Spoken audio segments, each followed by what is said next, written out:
J'ai décidé aujourd'hui, samedi 20 janvier, d'être un créateur de contenu qui fait des vlogs. Il y en a marre que Super Lumos, ils reçoivent toute la fame et qu'ils deviennent célèbres et qu'ils éditent des livres. Attendez, on va déjà essayer d'être un peu moins blanc. Nous sommes donc le samedi 20 janvier et il est actuellement midi passé de 35 minutes. Il fait froid, en maudit. Les Québécois qui me suivent vont se foutre de ma gueule. Mais non, mais il fait -7. Il fait -7 et il est midi. Alors on n'a pas l'habitude. Pourquoi je suis sorti? J'avais vraiment pas envie de sortir et je pense que ça va être un vlog qui va se passer entre les 4 murs de mon appartement, vous êtes prévenus. J'avais pas envie de sortir parce que bah voilà, il a fait froid toute la semaine, j'ai travaillé toute la semaine, j'ai eu du boulot toute la semaine et j'ai envie de profiter un peu de mon appartement. Pour ce faire, hier en rentrant à 17h30 du boulot, le vendredi j'essaye de quitter un peu plus tôt que d'habitude, j'ai tout bougé dans mon appartement, enfin j'ai tout bougé. Le bureau qui était juste là est arrivé dans la chambre là-bas. Et du coup ici maintenant se trouve ma platine vinyle avec mes vinyles, un petit banc, une petite banquette, un petit coin cosy. Je reviens d'Anville parce qu'il fallait que je sorte car en faisant une réservation sur le site de la médiathèque, au lieu de choisir ma petite bibliothèque de quartier qui est vraiment genre au pied de mon immeuble, je sors, je marche 2 minutes, j'ai même pas le temps de fumer une cigarette quand je vais à la médiathèque, donc, enfin à la bibliothèque pour le coup. Donc c'est pour vous dire à quel point elle est proche. Au lieu de réserver dans cette bibliothèque, j'ai réservé à la médiathèque centrale qui se trouve en centre-ville, qui est très bien au demeurant, mais qui est un peu plus loin de chez moi et qui est beaucoup plus grand. J'avais réservé celui-ci, Kwesipan de Naomi Fontaine. En fait, j'ai envie de lire 3 romans de Naomi Fontaine. J'ai adoré Manika Tenich, que je suis allé rendre également car il venait de la médiathèque. Je sais plus de quoi ça parle. Ça parle probablement de la place de la communauté Innu au sein de la province québécoise. Et comme je ne vais jamais dans la médiathèque, j'y suis allé. J'avais jamais vu avant, en fait, tous les romans étaient mélangés, que ce soit du fantastique, de la littérature générale, etc. Ou en tout cas, il y avait peut-être un rayon fantasy, mais je ne sais pas où il était parce que j'étais jamais tombé dessus. Autant les rayons de littérature générale, j'y vais jamais parce qu'en fait, c'est tellement abondant et il y a peu de mise en avant. C'est ça que je regrette dans ma médiathèque, c'est qu'il y a peu de mise en avant des livres par les bibliothécaires. C'est vraiment des grands étalages sur tout un étage qui est vraiment immense, hein, c'est la médiathèque centrale. Et donc je me perds, je regarde dans les rayons mais je sais jamais quoi prendre. Et là je suis tombé sur le rayon fantasy, fantastique, science-fiction, où c'est bien en plus séparé science-fiction, fantastique et fantasy. C'est très très clair, enfin il y a plein de nouveautés, c'est un beau coin qu'ils ont aménagé que je n'avais jamais vu. Et donc je me suis pris 3 romans, 2 qui étaient je crois dans la section fantastique, et le 3e qui était dans la fantasy. Pierre de vie de Jo Walton, c'est une autrice qui m'intrigue car vraiment je crois que je n'ai jamais vu une critique négative d'un de ses romans. Les gens adorent Mes vrais enfants et Morwena. Cornelius de la chaîne Cornelius avait proposé Pierre de vie dans un de ses book clubs, mais il n'a pas été élu. Et en gros, on est dans un monde où à l'Est, la magie est très forte, très puissante, il y a des dieux, tout va vite, etc.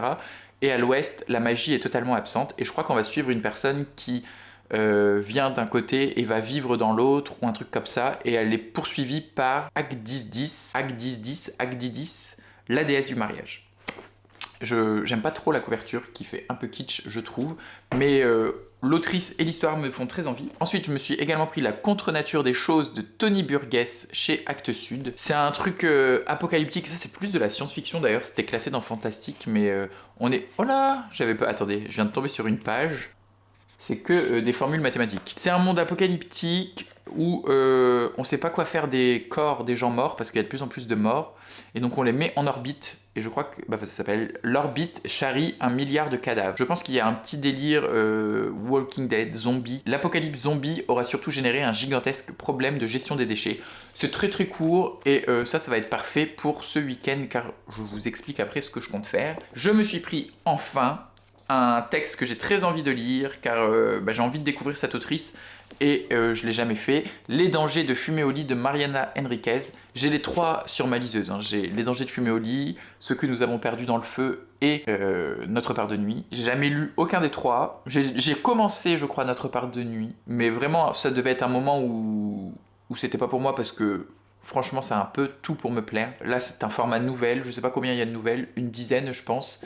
Je sais qu'on est en Argentine et que c'est un peu noir et fantastique. Ma lecture actuelle, c'est La maison aux pattes de poulet de Jenna Rose Nethercott, publiée chez Albin Michel, enfin qui va être publiée chez Albin Michel à la toute fin du mois de janvier ou au début du mois de février. Et j'aime beaucoup, je suis à presque la moitié, 220 sur 520. J'ai adoré le début, vraiment j'ai bouffé les 200 premières pages. On va suivre un frère et une sœur qui héritent d'une maison sur pattes, comme ça. Ce frère et cette sœur ne se côtoient plus depuis très longtemps car ils ont chacun quitté très tôt la famille. En fait, ils sont issus d'une famille qui pratique le théâtre de marionnettes ambulant. À 18 ans, le garçon a pris les routes et est devenu un peu un vandale, enfin pas vraiment méchant, un peu, vous voyez, le bon bougre qui se laisse vivre et sur les routes et un peu SDF, quoi.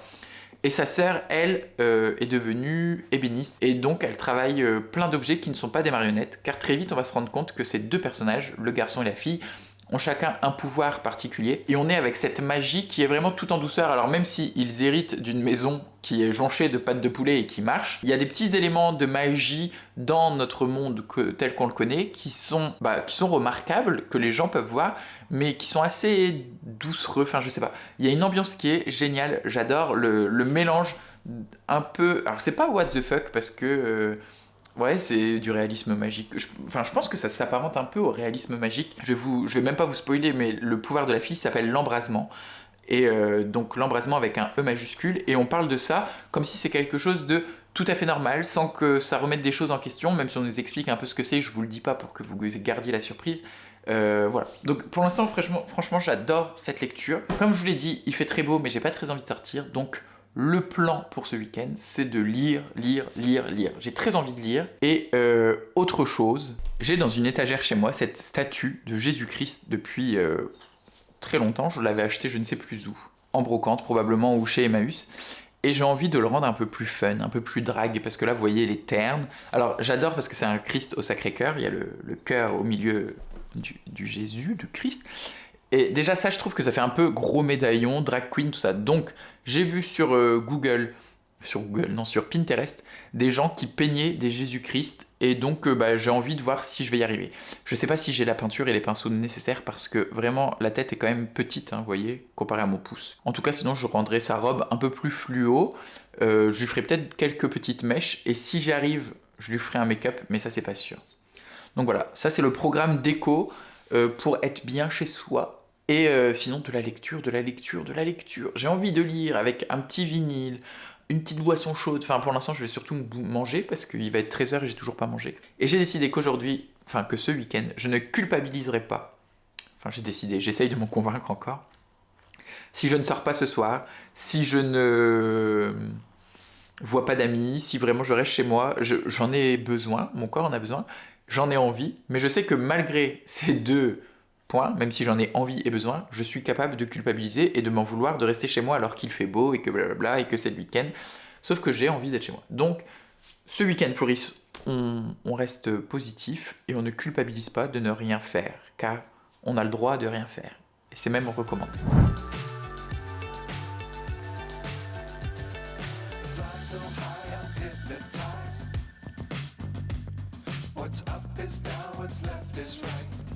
Finalement, il est 16h, j'ai fait une sieste de l'espace, j'ai pas lu grand chose, lire.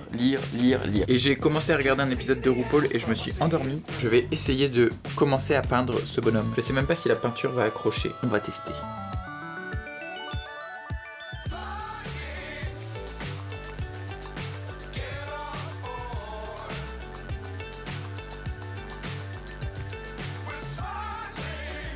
De lire,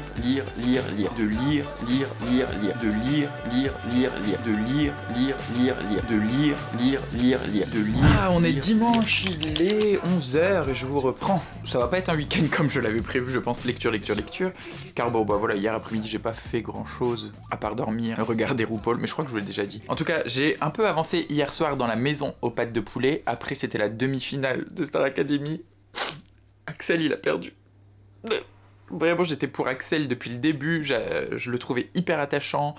Et si vous regardez pas la Star Academy, vous en avez probablement rien à foutre, mais c'était un mec qui était genre vraiment touchant par sa sensibilité et par le fait que ça se voyait qu'il avait quand même des trucs à combattre en lui, genre le syndrome un peu du premier de la classe. Je connais ça, genre avoir toujours quelque chose à prouver, et je veux pas dire que ça vient de mes parents, mais c'est vrai que j'ai toujours été plutôt bon à l'école. J'en reviens à parler de moi en voulant vous parler de la Star Academy. J'arrête ça. Mais voilà, mes parents aimaient bien que j'ai des bonnes notes et m'en demandaient toujours un peu plus. Et je pense que Axel était tout à fait dans la même veine et qu'il avait vraiment quelque chose à prouver à lui-même plus qu'aux autres et il s'en rendait pas compte et il s'est beaucoup plus ouvert sur la fin de l'aventure. Donc c'était très touchant cette petite Star Academy et je dois dire que les 2 dernières semaines qui viennent vont être beaucoup moins plaisantes pour moi à regarder. Et je sais même pas si je vais continuer à regarder les quotidiennes. Jusque-là, je regardais encore les quotidiennes, un peu moins assidûment dernièrement, mais je rattrapais un peu. Là, je vais avoir un peu moins d'entrain, je pense. Sinon, ce matin, je me suis posé, j'ai lu la fin de La Maison aux Pattes de Poulet, donc je l'ai commencé avant-hier, je l'ai terminé aujourd'hui. J'ai dévoré les 500 pages que font le bouquin. Et moi, l'histoire de Baba Yaga, c'est une histoire que je ne connais pas. Je sais juste que c'est une sorcière de l'Est, enfin en tout cas des pays de l'Est, et je connaissais pas du tout tous les mythes qui existaient autour d'elle.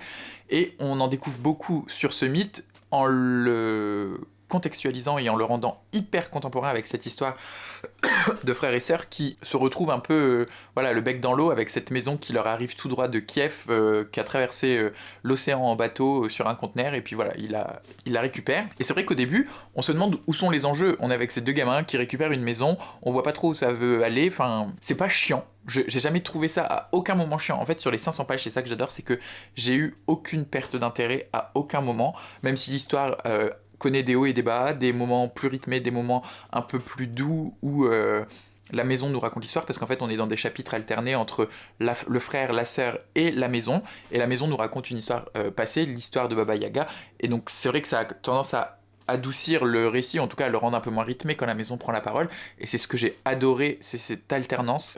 Ça parle évidemment des juifs, enfin je dis évidemment, je sais pas si Baba Yaga est un mythe juif particulièrement, mais en tout cas, ça parle beaucoup du judaïsme et des pogroms en Russie. C'est un peu le cœur de l'histoire, les pogroms envers les juifs qu'ont connu la Russie en 1919, juste après la guerre, après la révolution bolchevique, la chasse aux sorcières un peu c'est le cas de le dire justement, envers les juifs et envers les communistes. Ouais, franchement j'ai tout apprécié. En fait, dès le début, il y a un méchant, un gros méchant, mais qui est pas très gris, qui est vraiment très noir, un gros méchant assez caricatural, mais qui m'a fait tout de suite penser à Barabbas dans Charmed. Je sais pas si vous voyez de quoi je parle, mais Barabbas c'était un démon qui se nourrissait des peurs des gens et qui les transposait sur ces gens pour un peu leur retourner le cerveau. Et c'est vrai que le personnage d'Ombrelongue, qui est le grand méchant on nous en parle dans la 4e de couverture, a un peu un pouvoir similaire avec les peurs des gens. Je sais pas, c'est pas du réalisme magique, c'est plus du fantastique. On est vraiment dans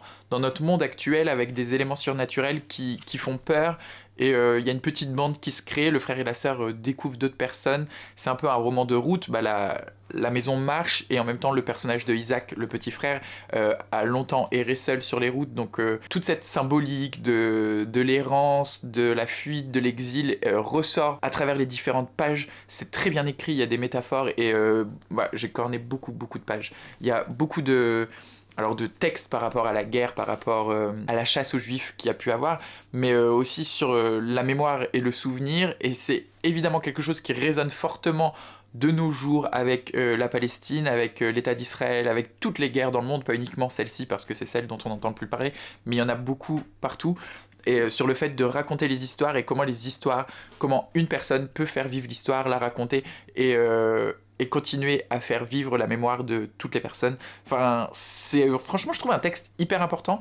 Il y a presque un côté young adulte. En fait, à plusieurs moments, je me suis demandé, est-ce que c'est vraiment de la littérature adulte ou young adulte? Les personnages ont une vingtaine d'années. Chez Albin Michel Imaginaire, on n'est pas vraiment dans du young adulte en général, on est plutôt dans de la littérature adulte. Je pense que là, on est un peu... ça frôle, quoi. On peut facilement le faire lire à des personnes un peu plus jeunes que moi. Moi, en plus, je suis très sensible au spectacle vivant, j'adore aller voir des pièces de théâtre, j'adore aller voir du cirque, du nouveau cirque, de la marionnette, comme on l'entend au sens de 2024, hein, pas guignol, mais voilà, de la marionnette assez impressionnante. Et comme le frère et la sœur ont grandi dans un théâtre de marionnettes, et que sur le début du roman, le théâtre de marionnettes prend quand même une part assez importante, c'est un univers qui me plaît beaucoup. Je suis un peu divergent par rapport à la vie de Cornelius, je sais pas s'il a été déjà posté, mais j'en ai parlé avec lui, où lui il dit vraiment que tout ce qui est l'univers du cirque, de la marionnette, tout ça c'est quelque chose qui le gêne et qu'il aime pas en littérature. Et quand bien même je comprends totalement ça, parce que moi c'est pareil avec par exemple la littérature de guerre, c'est quelque chose qui m'intéresse pas vraiment en temps normal, même si là on l'aborde et que j'adorais. Là oui on parle de marionnettes etc, mais je trouve pas que ça prend trop de place, enfin c'est un élément un peu de la magie certes, mais qui est pas trop imposant à mon goût. Après bah voilà, la sensibilité de chacun, donc sachez-le, je sais que ça a dérangé Cornelius, moi pas du tout, c'est quelque chose qui au contraire moi j'adore, et pour autant j'ai pas l'impression non plus que ça tourne que autour de ça, et que c'est ça qui m'a fait aimer le bouquin. C'est surtout toutes les métaphores, la poésie qui sort de la bouche de la maison et de Jenna Rose Nethercott, qui elle-même est marionnettiste et poétesse, romancière, folkloriste et poétesse, et elle a une espèce de troupe de poètes qui se baladent un peu à travers les États-Unis, des poètes ambulants. C'est une excellente lecture, franchement j'ai mis 5 étoiles, c'est sûr que l'histoire va me rester gravée au fond du cœur, j'ai vraiment apprécié les différents personnages, même s'ils sont pour le coup, le frère et la sœur, contrairement aux méchants, sont un peu plus gris, ils sont pas vraiment tout blancs, ils ont chacun leur part d'ombre et leur background, j'ai un background, mais ils composent avec, ils s'étaient pas vus depuis très longtemps, ils ont vraiment des caractères très différents, et ils essayent de les accorder. C'est pas toujours simple, il y a des moments où ils s'engueulent, et puis voilà, cette question de la fraternité, c'est quelque chose qui me plaît aussi énormément en littérature. Là, il y a le côté fraternité avec les frères et sœurs, plus les autres personnages qui s'agrègent au groupe au fur et à mesure du roman. On rencontre 3 personnages principalement qui viennent composer un autre groupe avec eux, et les bandes d'amis, c'est quelque chose qui me touche. Donc il y a quand même pas mal de sujets qui m'ont touché, et à contrario, il y a aussi des sujets qui ne me plaisent pas du tout, comme je vous le disais, la guerre. Donc je suis très content parce que, alors, Albin Michel Imaginaire, c'est des livres que je redemande, je sais pas, 3-4 fois dans l'année quand il y a des sorties qui m'intéressent. Et bah, je crois que tous ceux dont je vous ai parlé, c'est soit des romans que j'ai pas terminés, soit des romans que j'ai terminés et que j'ai détestés. Je pense notamment à La Nuit du Faune de Lucaso, que j'avais vraiment pas aimé. Là, je trouve que c'est assez détonnant de ce que j'ai lu dans le catalogue d'Albin Michel Imaginaire. C'est plutôt du fantastique que de la fantasy, c'est très doux. Un petit côté young adulte, mais vraiment prenant, très beau, très poétique.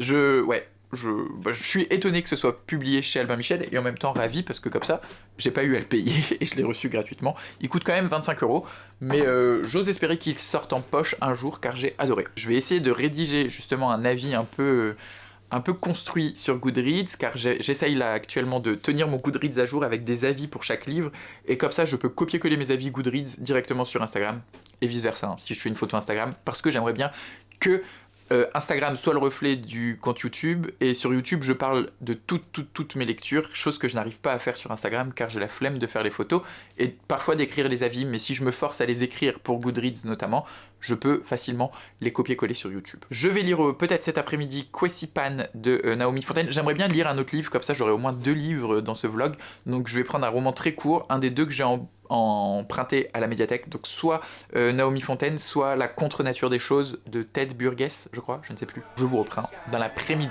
Oula, 1, 2, 3.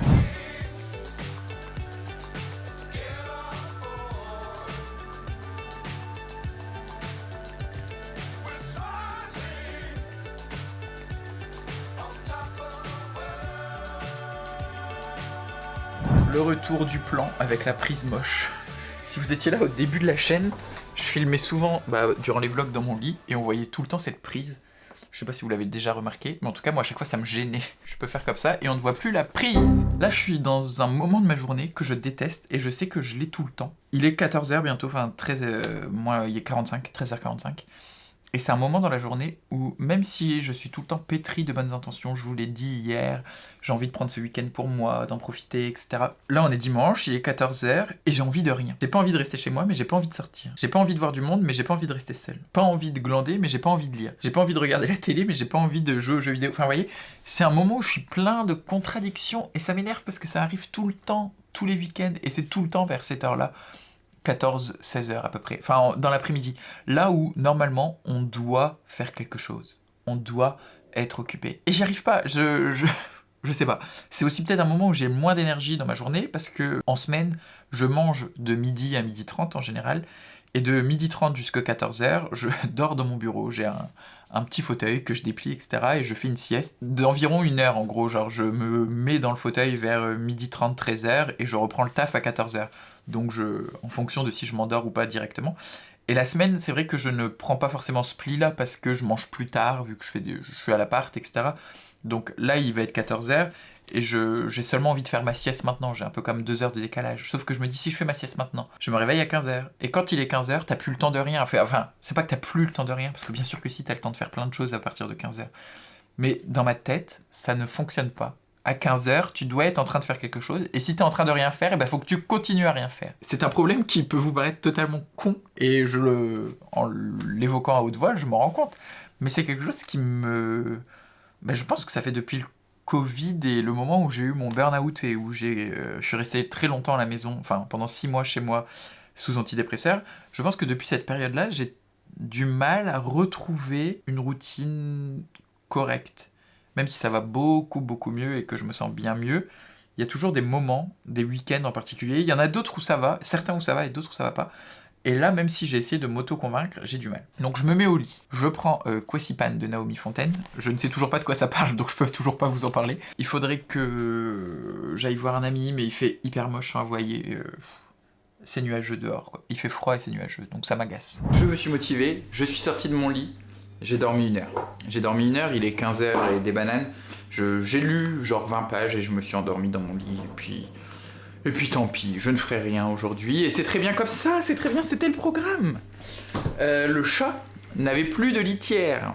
Je suis donc allé faire des courses de la honte et je sais que Super Lumos, il fait des retours de course. Et les retours de course, ça fonctionne. Donc je vais vous faire un retour de course. J'ai un star, mon pote, t'as peur. Donc le retour de course va être très rapide car j'ai acheté que 4 objets. Enfin 4 items, 4 articles.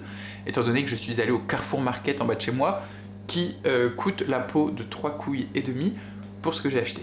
En premier lieu, pour Monsieur le chat, j'ai donc acheté de la Katsan Hygiène Plus, oui madame, ou monsieur, ou tout ce qu'il y a entre les deux, car il l'aime bien et moi aussi. Elle est un peu chère, mais au moins je peux la mettre aux toilettes. Enfin, je mets pas tout aux toilettes évidemment, je mets les crottes du chat dans les toilettes. Mais s'il y a des petits grains de litière, c'est pas grave. Car comme je n'en avais plus, j'en ai repris du déodorant. Sauf que le déodorant que je porte en temps normal coûtait 6 € au Carrefour. Donc j'ai acheté le Carrefour Men là, tonique, déodorant et body spray. Parfum acidulé.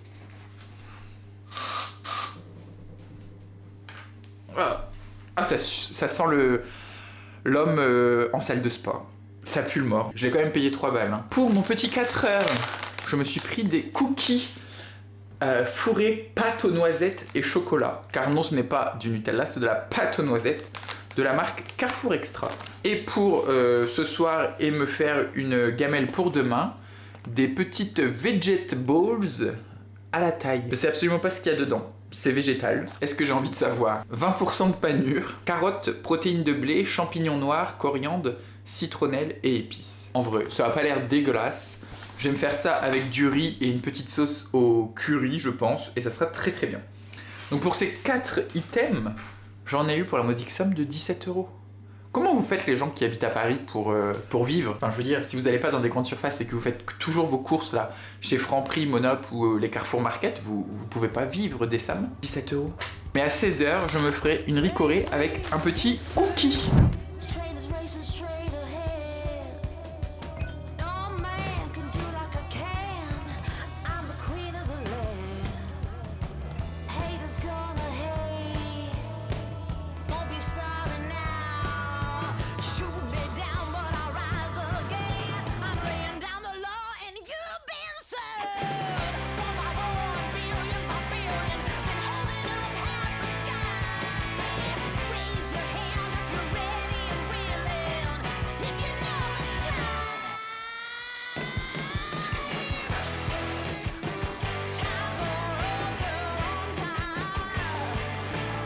Je viens donc de terminer Kwesipan, ou Kwesipan, je ne sais pas la prononciation, de Naomi Fontaine. Alors c'est chez Mémoire d'Encrier. Là c'est dans la collection poche de Mémoire d'Encrier. Je pense que c'est une maison d'édition qui est distribuée, bah non pas qu'au Québec parce que j'habite en France et je l'ai entre les mains, mais qui doit être principalement distribuée au Québec et un peu plus intimement en France. En tout cas ça doit pouvoir se commander je pense. Kwesipan c'est le premier roman de l'autrice qu'elle a écrit à 23 ans et je trouve que c'est fabuleux. Tant la plume est belle. Ce sont des cours instantanés de voilà, 1 page ou 2 grand maximum qui nous racontent plus ou moins le quotidien d'une réserve Innu et de la communauté Innu. Ça nous dépeint le paysage, la vie quotidienne de ces populations. Et c'est très très bien écrit. Vraiment, j'ai adoré Manicaténiche, dont je ne vous ai pas encore parlé d'ailleurs, je crois. Je ne sais pas, qui est un autre roman de l'autrice que j'ai lu précédemment. Et celui-ci, je pense que je l'ai un peu moins aimé parce que la plume est quand même très poétique. C'est écrit à la troisième personne du singulier. C'est pas très simple d'accès, c'est pas non plus hyper ampoulé et incompréhensible, loin de là. Mais faut être quand même un minimum concentré. Je ne l'étais peut-être pas assez cet après-midi. Mais en tout cas, j'ai quand même énormément apprécié et je continue, je vais poursuivre ma lecture du Québec et particulièrement de la communauté Innu. L'autrice est autochtone elle-même, hein, donc elle vient de ses réserves, elle sait très bien de quoi elle parle. Je sais pas quoi trop vous en dire, c'est un texte de 100 pages sur des instantanés d'une page à chaque fois, donc c'est quand même particulier, mais ça parle beaucoup de la femme aussi, hein, quand même de la place de la femme, et le positionnement de la femme dans cette civilisation, dans cette communauté Innu en tout cas, c'est... ouais, j'aime beaucoup, et j'en perds mes mots, je n'ai pas vraiment d'autres choses à vous dire. Lorsque je vous parlerai de Manicaténiche, j'aurai quand même plus de choses à vous dire car le format était quand même plus conventionnel et c'est plus facile pour moi d'en parler. Là j'ai quand même beaucoup aimé, j'ai pris 2-3 photos, c'est un livre de la médiathèque donc je peux pas corner les pages, je peux pas souligner. Donc j'ai pris les pages en photo et je vais les recopier dans mon carnet après lecture, là quand j'aurai quelques temps. J'ai l'impression que c'est sorti en 2019, non 2017 mais c'est arrivé dans ma médiathèque qu'en 2019. Voilà, c'était très chouette, très sympathique. Je sais pas si je vais lire beaucoup encore, hein. J'ai déjà lu 300-400 pages aujourd'hui, hein, parce que j'ai presque lu 300 pages de La Maison aux Pattes de Poulet. Là, j'ai lu les 100 pages de Kwesipan, donc je vais voir. J'étais en train de me faire un petit moment lecture, vinyle et tasse de Ricoré. C'est ce que j'aime bien faire là depuis que j'ai remis ma platine. Je suis vraiment content d'avoir remis ma platine ici car elle était rangée dans un placard vu que j'avais plus de place pour la mettre dehors. Enfin, elle était qu'à des endroits qui me plaisaient pas vraiment et là avoir un petit coin dédié pour elle, c'est vraiment chouette. Donc j'aurais pas avancé sur mes tableaux sur le mur mais ça c'est pas grave. Par exemple, ces deux images là, c'est que j'ai imprimé au bureau, celle qui est là-bas aussi. Par contre, le Jésus, oui, je pense que je vous l'ai montré vite fait hier, c'est pas du tout une réussite mais bon, c'est pas grave, j'ai tenté. Voilà à quoi il ressemble. Donc c'est Jésus qui a rencontré Katia dans Le Père Noël est une ordure. Alors j'avais plutôt pas trop mal géré l'espèce de dégradé dans les cheveux, mais en fait c'est sur la toge, etc. J'ai chié dans la colle et j'ai voulu... En fait ma peinture n'accrochait pas très bien, c'est vrai. J'ai voulu camoufler les petites erreurs avec des paillettes et on a vraiment juste l'impression qu'une licorne lui a chié dessus. Mais de très loin, franchement ça va et on voit surtout les paillettes. Donc je l'ai mise dans son étagère. Et ça me va très bien comme ça. Je pense que je vais clôturer le vlog ici car j'ai quand même tourné... J'ai eu le temps, je vous l'ai pas dit, mais de tourner une vidéo ce matin. Et ce soir, je joue à un tournoi de GeoGuessr, qui est un jeu vidéo dans lequel on doit se repérer dans la France, quoi, en gros. Donc voilà. Pour ce soir, ça va être ça. Et puis c'est le dimanche soir. Donc le dimanche soir, c'est jamais très très fun. Et on n'a pas tellement envie de... On a un peu le blues du dimanche soir. Là, ça va. J'ai eu mon mental breakdown qui est arrivé vers 14h, là, quand je vous l'ai dit. Et depuis, ça va mieux. Je suis sorti, j'ai fait la sieste, j'ai lu, j'ai mangé. C'est peut-être ça, hein. Mais non, mais j'avais mangé. Bref. Si la vidéo vous a plu, je vous invite à la liker. Si vous allez la faire voyager, vous pouvez la partager. Si vous avez envie de discuter, vous pouvez la commenter. Si ce n'est pas encore fait, qu'est-ce que vous attendez pour vous abonner? Je vous souhaite comme toujours d'excellentes lectures, d'excellentes découvertes et d'être heureux.